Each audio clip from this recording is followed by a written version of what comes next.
naalala mo pagka-Pasko? O, di ba, Ma'am Shit? Ano? 13-month pay. Ayan, okay. Payroll. Year-end adjustment. Sabihin mo ng lahat, andyan na. At ang, ano?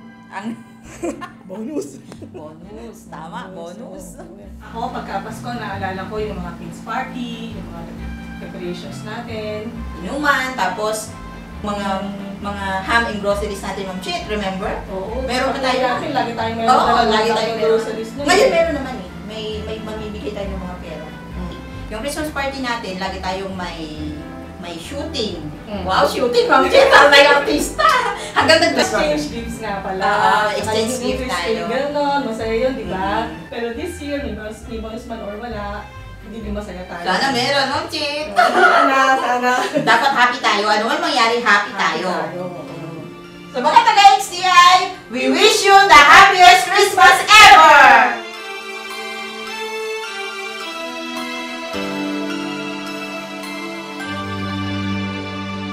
Bawat Pasko'y may dalang himala, malakas na ulan, ito'y titila. Bubuhos ang pagpapala, may kapiling ang nangungulila. Anumang lungkot, tayo'y aahon, may lunas sa sugat ng kahapon. Sa isa't isa'y mayroong paglingap, mga pangarap ngayon'y magaganap. Naging masaya ang kwento ng Pasko, dahil sino ka man may nagmamahal sa'yo. ngayong Kapaskuhan ang pangako ko. Sa puso ko'y magkasama tayo. Isang awit na iyong Pasko, magkayakap ang tinipod sa'yo. Sa ating himig, ipagdiriwang ang pag-ibig, at ito ay tatawid sa buong daigdig. Sa iisang awit na iyong Pasko, magkayakap ang tinipod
naniniwala ako, lahat tayo pwede magdiwang ng Pasko.